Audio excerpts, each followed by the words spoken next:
Gérard Vespierre, bonsoir. Merci encore Bonsoir. d'être avec nous ce soir. Analyste politique et fondateur du média Le Monde décrypté et co-auteur du livre Vers la prochaine révolution iranienne. C'est paru aux éditions Les Impliqués. Avant donc d'aller dans le décryptage de cette folle journée, parce qu'elle a été très difficile à décrypter dans un premier temps, ce soir, en tout cas, c'est la diplomatie qui semble être privilégiée, et ce, des deux camps, de la part des deux camps. Oui, et je pense que vous me rendrez justice en disant que depuis des semaines, je disais que les frappes n'étaient pas tout à fait à l'ordre du jour pour de multiples raisons. À l'ordre de ce jour, on verra peut-être demain. À l'ordre du jour depuis de nombreuses années, parce que l'armada en question, n'est-ce pas, n'est pas beaucoup plus grande que celle qui était devant les côtes du Venezuela. Or, l'armée iranienne est infiniment plus puissante que l'armée vénézuélienne. Donc, vraiment, on n'est pas du tout prêt, à mon avis, à des frappes, parce qu'en plus, ça mènerait vers une bousculade sur les prix du pétrole.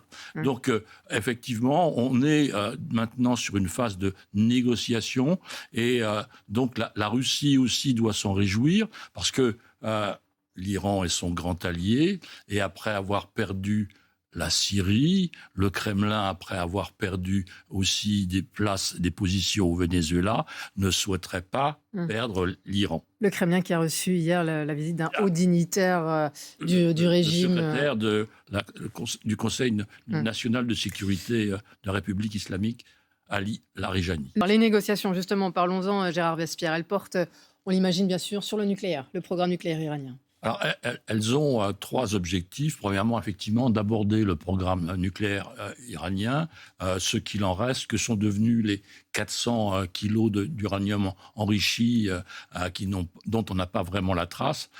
Deuxièmement, donc le programme de missiles à longue portée, parce que si il n'y a plus de bombes ou il n'y a pas de bombes nucléaires, la présence de dizaines de missiles de longue portée pouvant atteindre Israël est un souci important. Donc, il faut que le programme de missiles soit sous contrôle. Et troisièmement, l'action, la stratégie, la politique étrangère iranienne vis-à-vis de tous les mouvements extérieurs, ce que l'on appelle les proxys, le Hezbollah, les milices, effectivement, Al-Shaabi qui sont en Irak, et aussi vis-à-vis des Houthis. Donc, que Téhéran revisite, modifie son comportement et son soutien à ces milices. Donc c'est un très vaste domaine de négociation.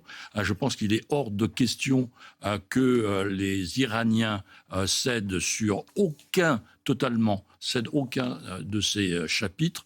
Donc la seule stratégie qui semble disponible, c'est de baisser sur chacun de ces domaines leurs prétentions. Mais pas de disparaître, de dire oui, nous renonçons au nucléaire, nous renonçons aux missiles, non, pas question, mais par contre, de pouvoir moduler leur stratégie sur ces trois piliers. Et il y a une rumeur aujourd'hui qui a affirmé que le chef des forces navales, des gardiens de la Révolution, avait été assassiné par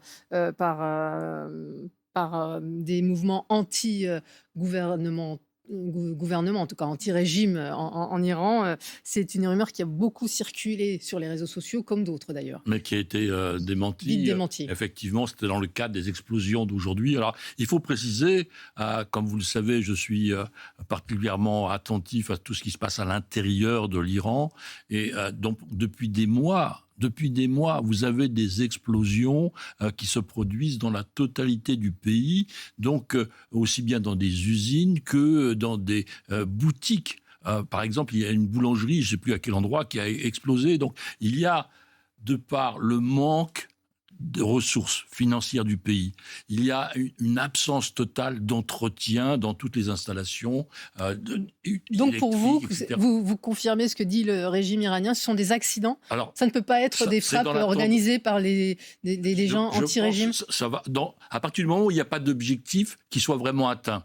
Bon, L'objectif, c'est peut-être de mettre le feu aux poudres, justement, pour que cette guerre soit l'explosion déclenchée. à Bandar Abbas d'un appartement, enfin d'un immeuble, apparemment, ça ne représente aucun intérêt, je dirais, sur le plan ni psychologique, ni sur le plan militaire. Et si vous regardez attentivement l'image, vous voyez effectivement que les débris sont sortis de l'immeuble. Ce n'est pas une frappe qui vient de l'extérieur. Et aussi, du côté des explosions et de l'action des unités de résistance, donc, qui agissent toutes les nuits en Iran, là, vous avez effectivement des petites cellules qui dépendent donc du mouvement des combattants du peuple iranien, du Conseil national de résistance iranienne, etc., et qui font des opérations contre les commissariats, qui font des opérations contre les offices religieux des fondations qui, effectivement, sont au cœur du système de corruption, qui font des destructions de pancartes et de signes de communication du régime. Donc, vous avez toutes les nuits en Iran,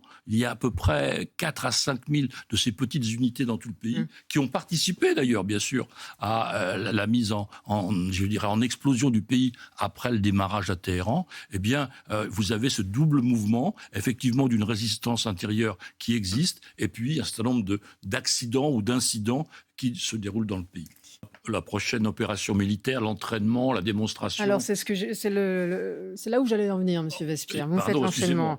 On le dit, hein, le régime reste sur le pied de guerre, et demain, il va y avoir un exercice de la part des gardiens de la Révolution dans le Golfe. Ça peut dégénérer avec les Américains tout à côté? Non, je crois que tout cela est vraiment... excusez-moi de rester calme, mais voilà, tout ça est très millimétré. Les États-Unis ont dit d'accord, vous pouvez faire vos manœuvres, vous pouvez lancer vos missiles. Elles étaient prévues. Elles étaient prévues, vous pouvez lancer vos missiles à partir du moment où ils ne mettent pas en danger les bâtiments de la flotte américaine. Point. Donc il y a, voyez-vous, des échanges dans tous les conflits, que ce soit entre la Russie, l'Ukraine, les États-Unis, il y a des échanges au plus haut niveau quand il y a des risques et le niveau de risque s'élève, eh bien les téléphones continuent de sonner.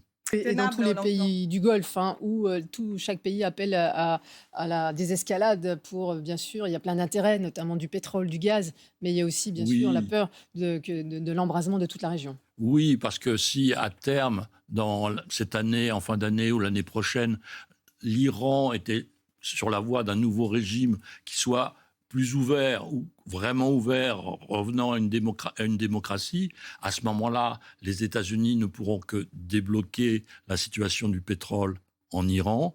Qui dit plus de pétrole dit soit baisse des prix, soit justement les voisins qui doivent fermer un petit peu les robinets. Donc ils ne sont pas pressés d'être placés dans cette nouvelle configuration de marché où ils seraient obligés de réduire, comme ils l'ont déjà fait il y a 2 ans, leur production pour maintenir les prix.